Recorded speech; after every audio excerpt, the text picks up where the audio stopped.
out there, and to all the new mamas, congratulations. You have just found out that you, my friend, are pregnant and you're carrying a very precious little one inside of you. Congratulations again. This is a moment that is going to be changing your life. This is a moment that will show you and teach you so many new things. It's a journey that can be a bit scary and a bit joyous, of course, totally joyous. And it's just an emotional roller coaster whenever you find out that you're pregnant. But I am here to help make the process a bit smoother and teach you about a few things that you may need to know along this journey. So today's video is going to be about the first trimester checklist, okay? Everything that you need to know, questions that you may need to ask to help you get through your first trimester, okay? So you're gonna see me look down a bit. I have my notes here to help keep me on track, okay? And so let's dive in, all right? So what is the first thing that you do when you find out that you're pregnant, all right? You got the positive test, and that is enough to let you know, hey, you know, I'm carrying a little one, we're gonna be having a baby. What's the first thing that we do? Pick a provider, right? Picking a provider is the most important thing that you will do when it comes to your pregnancy. Why? Because this doctor is the doctor that is going to be seeing you from the first time, your first appointment, all the way to your delivery and through your postpartum period, okay? This doctor is going to be the one educating you. They're the ones who's going to be looking into the baby's health and your health and making sure that everything goes as smooth as possible throughout your pregnancy. So how do you pick your provider? You can first call your insurance company. If you are going through or using insurance for your medical care, it is important to make sure that the provider that you choose is a provider that is within your network. That way the cost will stay low when it comes to the visits, any lab work, any imaging that needs to be done throughout the pregnancy. Your insurance can cover it, right? So they can tell you or provide you with the list of providers that's within the network that you can see. Sometimes they have the list of providers on a website that they have, so you can go to your insurance website and look to find providers there as well. If you are roaming around and you happen to see a clinic that looks interesting to you and you think that maybe you may want to go to that clinic, or somebody has referred you a doctor, then you can definitely go to the provider or facility's website and take a look at the providers that are there. Be aware that some providers work within a group, so even though you choose a provider, that may not be the provider that delivers you. So it's important to look at all the providers within the group of that facility that you're going to go to, okay? And the reason for that is because whenever there is a group, these providers, they share call. So nobody knows when you're going to deliver unless you have a scheduled C-section, and even then it's not predictable when you might deliver, right? Maybe you might start having contractions and go into labor on your own before the time that is up. But because the time that you deliver is so unpredictable, the doctors who work within the group work within a schedule. So your provider may not be the one who's available at the time of your delivery. So it's important to look at not just the provider that you want, but also the providers within the group, so that you know that whatever provider delivers you, you're in good hands, okay? So some providers and some clinics, they allow for meet and greets, excuse me. And so what this is basically an office visit to meet the doctor and ask a few questions about, you know, their policies, what they believe in, and to kind of gauge if this provider is a good fit for you. So at this meeting, you'll come and you'll ask some questions. And some questions that's important to ask at this meeting is whether or not these doctors or the doctor specializes in high-risk pregnancies. If this doctor is experienced with C-sections, if this doctor is open to alternative techniques, and if they're open to birth plans, right?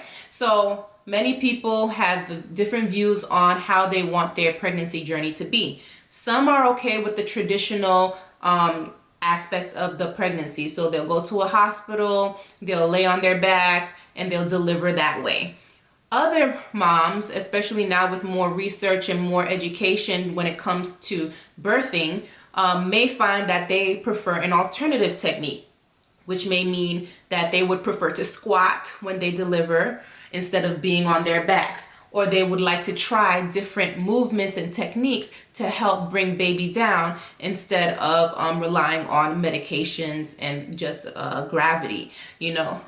So there are certain things and many different things that can be done throughout the birthing process to help make it a bit smoother and more a better experience for mom. So it's important to discuss these alternative techniques if that's something that you're open to with your provider, to make sure that your provider is in agreement with it. Some providers are okay with it. They're sorry, I can't talk.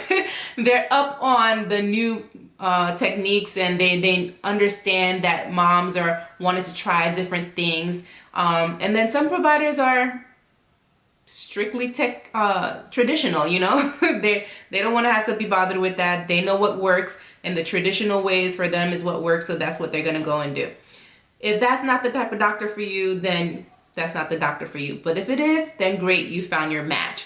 So it's very important to ask these questions so that you can know or feel comfortable with the provider that you choose. Okay.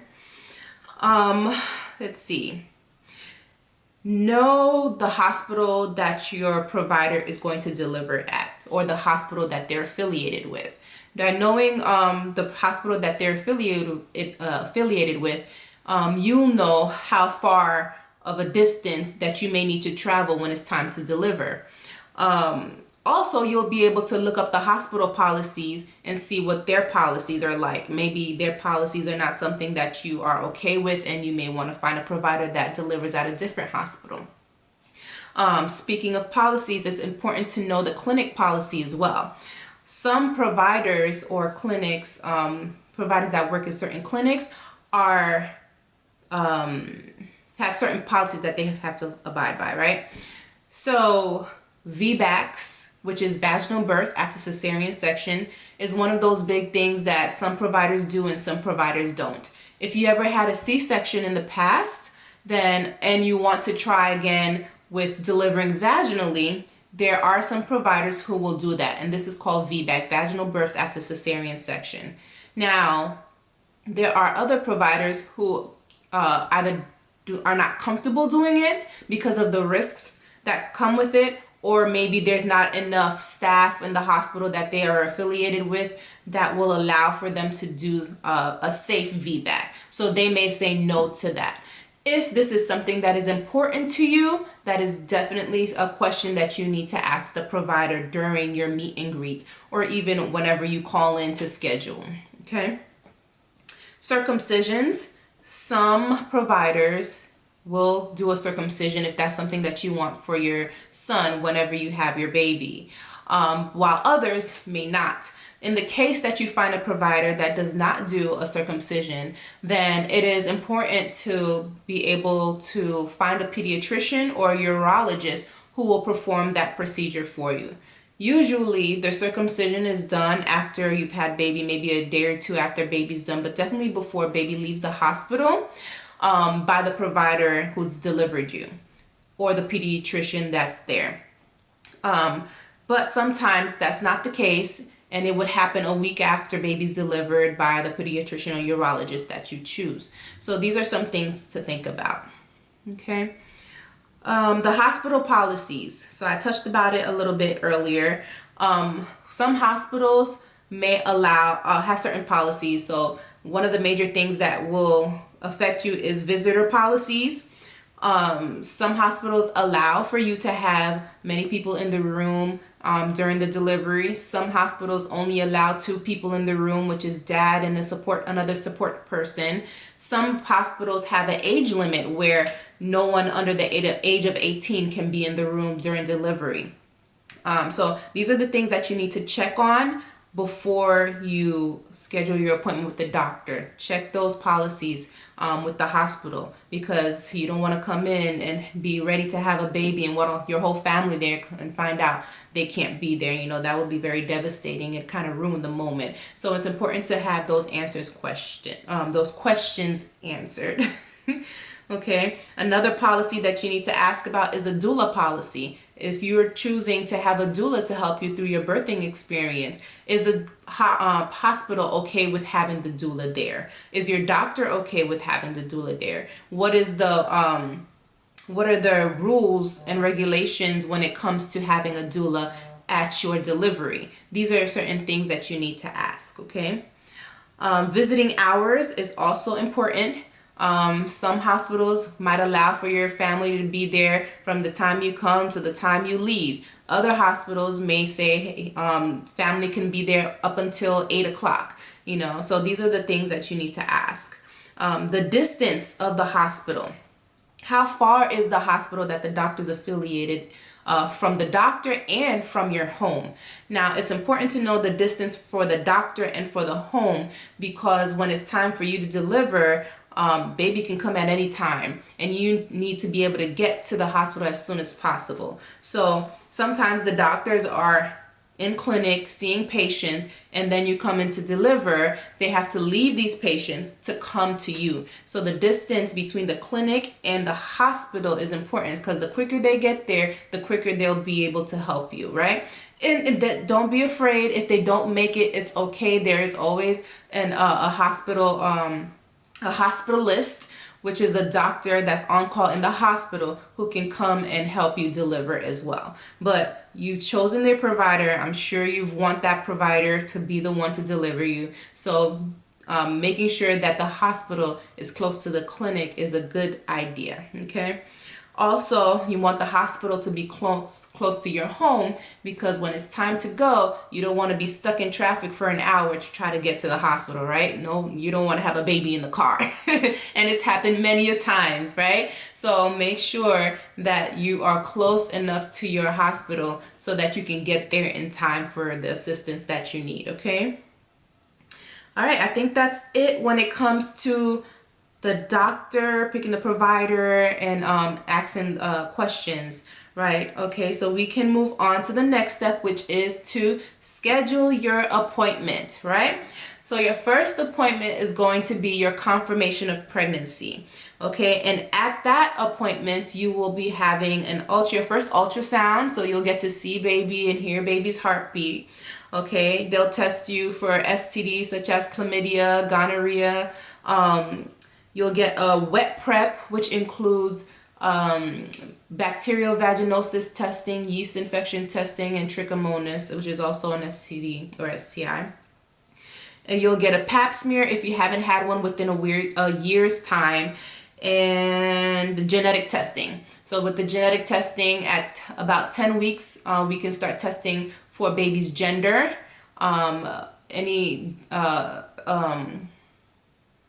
what am I trying to say? I drew a blank. Sorry, y'all. Baby's gender. If you have, baby may have Down syndrome, cystic fibrosis, spinal muscular atrophy, and there are other testing that can be done as well. So the doctor will discuss with you at that time if that's something that you are interested in, what your risks are of having a baby with these genetic testings are. And if you're at a higher risk, then it's most likely going to be recommended that you do take complete this testing.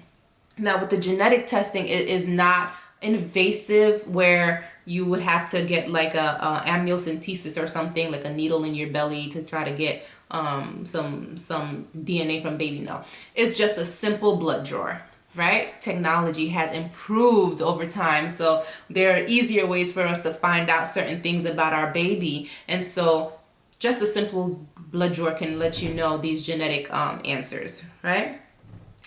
The confirmation of pregnancy is usually scheduled between 7 to 10 weeks of pregnancy.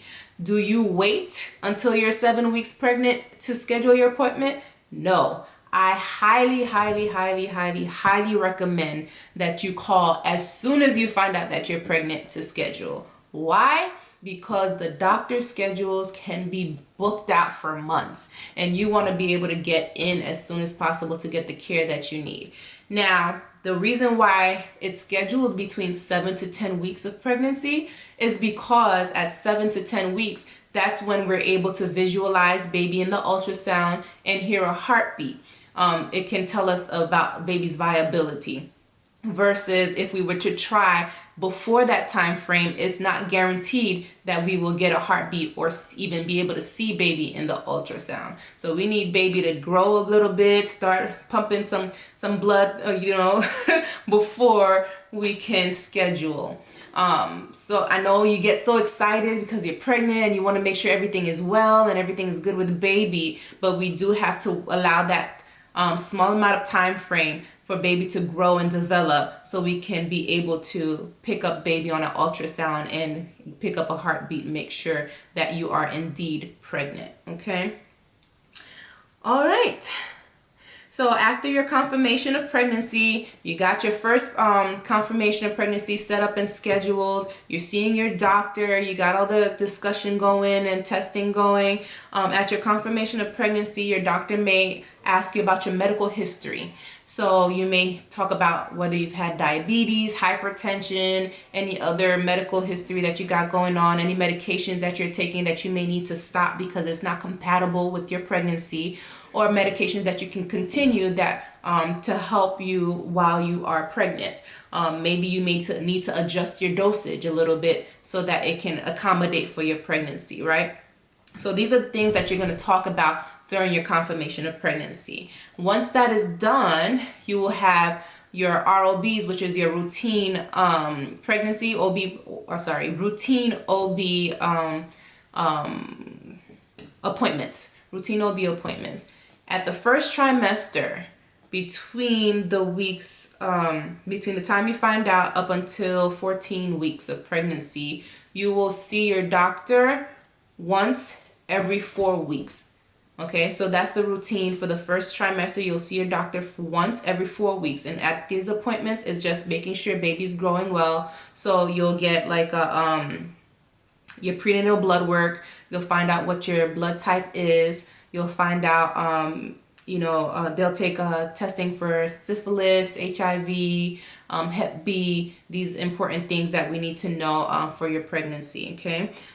They'll also provide you with a medication list, safe medications that you can take, safe foods you can eat, etc. And if they don't, definitely ask for this because you will need to know it and need to have it throughout your pregnancy. It will help. It will definitely help you, especially when you start having symptoms later on. Maybe you might catch a cold and you want to know what medications can I take. That medication list has all the answers for you, okay? So it's pretty much after the confirmation of pregnancy, you'll see your doctor once every 4 weeks, and you're just monitoring baby, making sure baby's growing, making sure that there's a heartbeat, making sure your blood work is good, and enjoying being pregnant, okay? Let's see, what else do we need to know? Okay, so you've gotten your doctor, you've scheduled your confirmation of pregnancy. Now you need to start taking your prenatal vitamins, okay? You can choose whatever prenatal vitamins you find at your pharmacy, okay? It's okay, as long as you're getting the prenatal vitamins that you need, as long as you're taking prenatal vitamins, it is okay to use whatever brand that you find.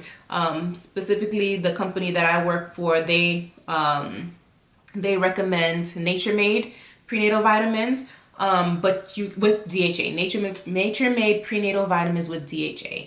But you can choose whichever you find. Is the important thing is that you're getting these vitamins. Why is it important for you to take prenatal vitamins? Because these vitamins is what's going to help you get the or help your baby get the nourishment that they need to grow, the vitamins, the minerals that they need to grow, okay? So it's important to start your prenatal vitamins as soon as possible. Some providers may suggest that you use folic acid so that it can prevent things like spinal muscular atrophy or spina bifida, okay?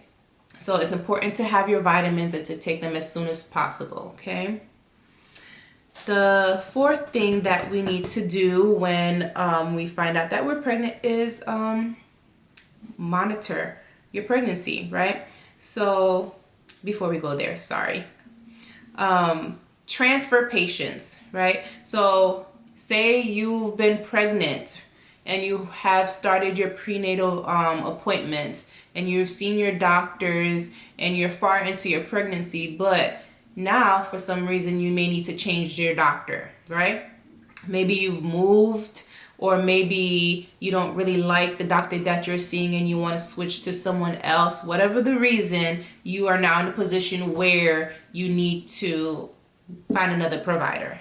So this process can be a bit nerve-wracking for patients because doctors will need to get your medical records and review it before you can schedule an appointment, okay? So if you're thinking about transferring and you've chosen a different provider, the first thing that you do is call in the clinic of the provider that you're wanting and let them know, hey, I'm transferring for such and such reason.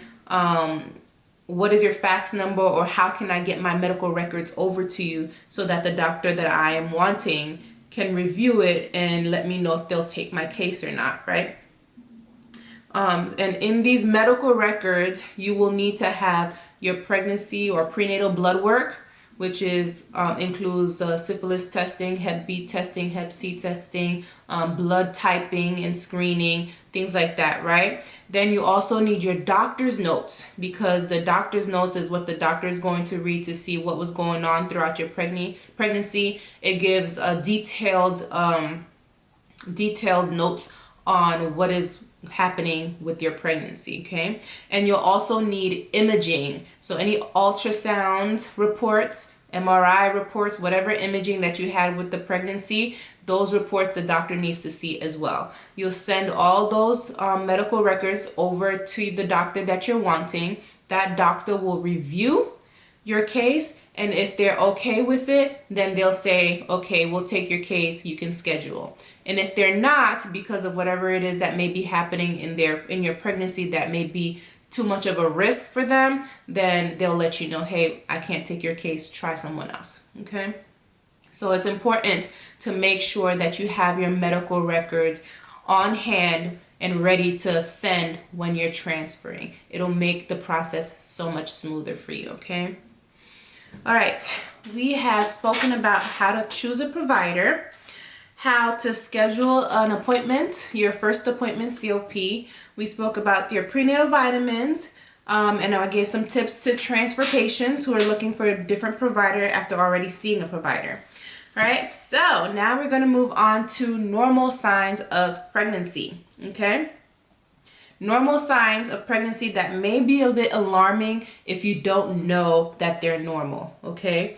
So spotting, yes, spotting. I know bleeding in pregnancy is a very scary thing, but some bleeding, like spotting, is normal in early pregnancy, right? And when I say spotting, I mean very little bleeding, okay? It's like nothing like a period, okay? It's very, very light. It might be pink tinge, sometimes bright red, but it's a small amount of bleeding. This is associated with implantation of the embryo into the uterus, okay? You might see some drops, it might be like a speck. That's normal in pregnancy. Now, any bleeding that you notice in pregnancy is important to tell your doctor about it. The spotting, not so much, but it is important to let your doctor know because you may need something called RhoGAM.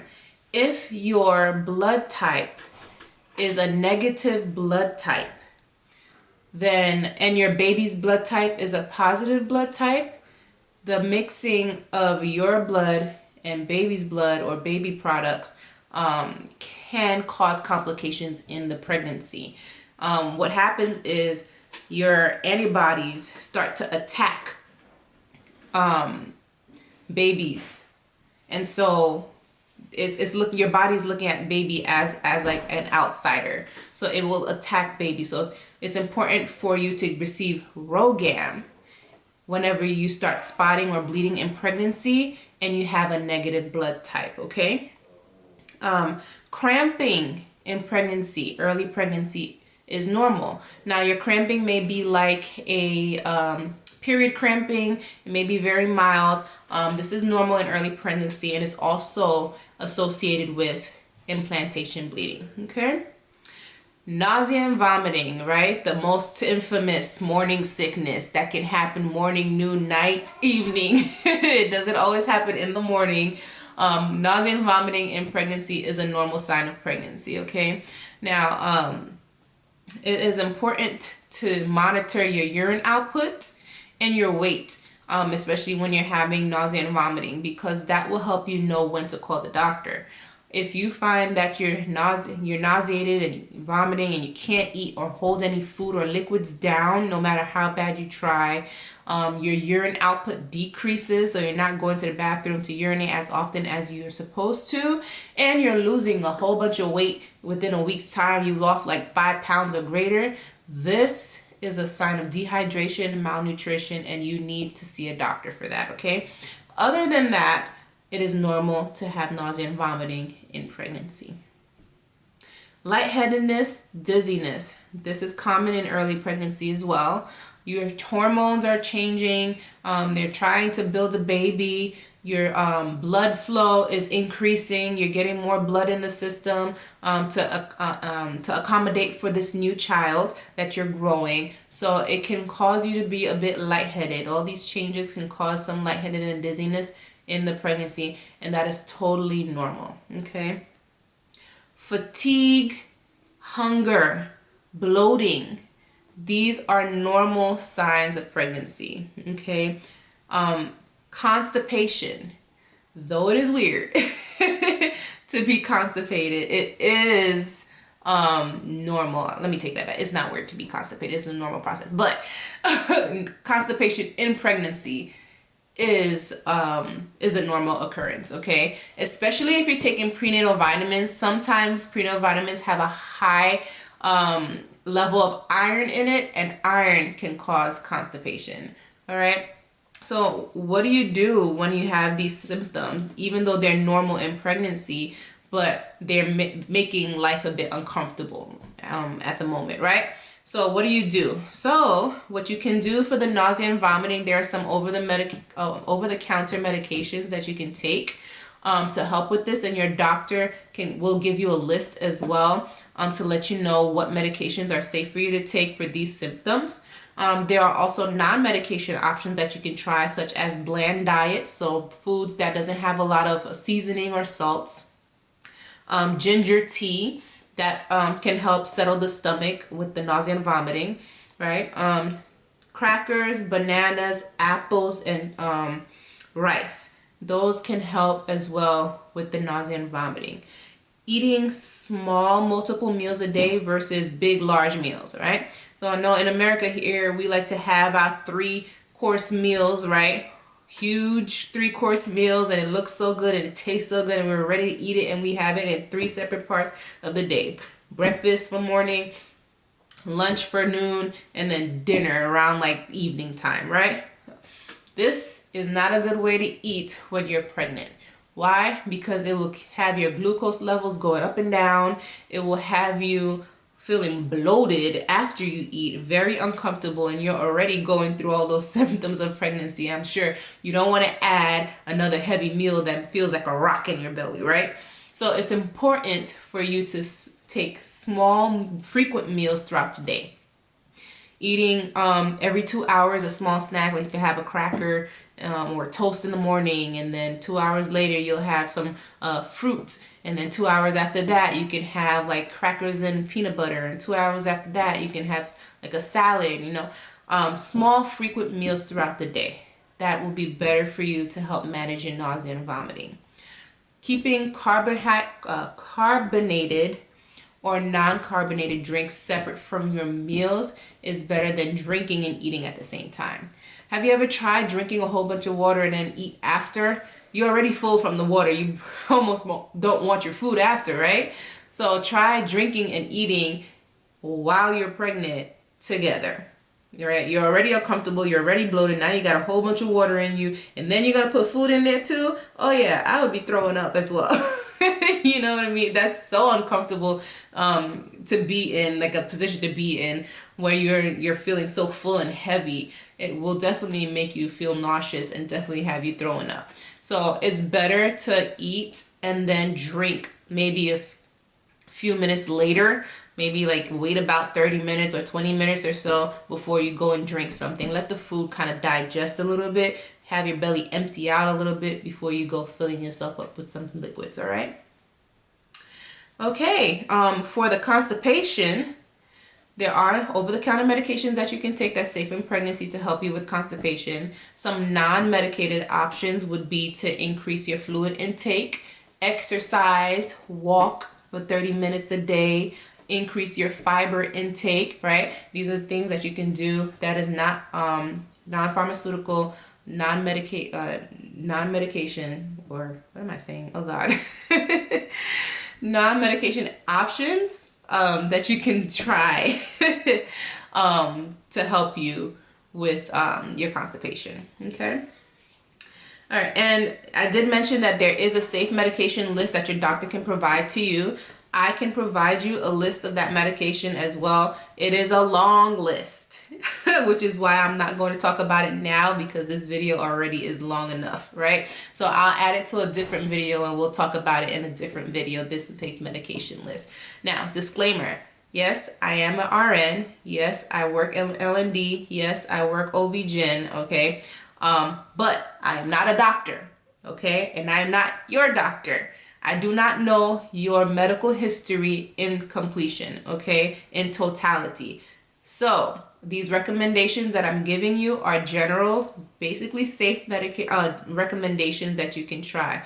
But it is very important for you to discuss them with your doctor because maybe these recommendations may require an alternative for you based on your medical history, okay? So big disclaimer right there. All right, so when I do make that video of the safe medications list, please, please, please talk to your provider first before putting them into action, all right? Okay, so we spoke about picking a provider, we spoke about scheduling a COP, we spoke about taking your prenatal vitamins, we gave some tips to the transfer patients, and now, we also spoke about the normal signs of pregnancy. Now we're going to talk about the abnormal signs, the signs that you need to monitor for and call the doctor for, okay? Any bleeding in your pregnancy, especially if it's bleeding like a period or you're saturating more than 2 pads within an hour for 2 consecutive hours, you're having large clots, blood clots, you're having severe pain, or you're having fever, chest pain, anything like that, go to the ER and call your doctor, okay? Now the spotting, definitely call your doctor, let them know that you're spotting. They may want you to go get a blood work done to know what your blood type is so that they can determine whether or not you need Rogaine. But any bleeding where it's like a period or what I mentioned before, definitely call your doctor and go to the ER, okay? Let's see. Now, and I did mention before the nausea and vomiting, where you're unable to hold foods, unable to drink or hold liquids, and you're losing weight. This is signs of dehydration. It can lead to electrolyte imbalance. It's a sign of malnutrition. Definitely call your doctor and go to the ER, okay? We need to get some fluids in you and some food nutrients in you as soon as possible to make sure that you and your baby are healthy, all right? So I think I went over everything. Of course, I'm sure there's a whole bunch of questions that you may have, especially if you're first-time moms. Hi, I love you guys. I love first-time moms, they're the best. You have a whole bunch of questions and you really, really, really want to know more about how to get through your pregnancy, what you need to know, what you need to do. It's like you've entered a world that you've never dealt with before, and it's a lot of information to know at once, and it's a lot to take in, and it's just a lot. This is where I come in. This is what my channel is about. I am here to help give you the knowledge and education that you need throughout your pregnancy to help you advocate for yourself during the whole birthing process, as well as your prenatal process and your postpartum process, okay?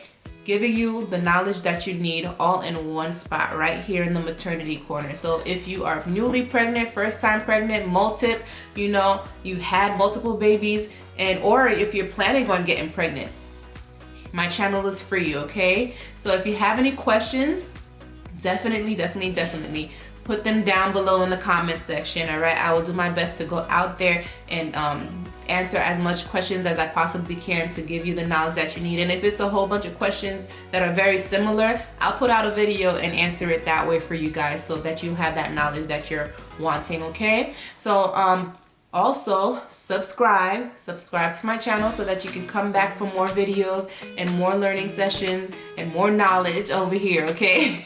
If you like what you see, press that like button as well. And if you want to have a reminder or alerts to let you know when more videos are coming, definitely press that bell, that reminder button, okay? We'll see you later. Congratulations and happy Mother's Day. Bye, y'all.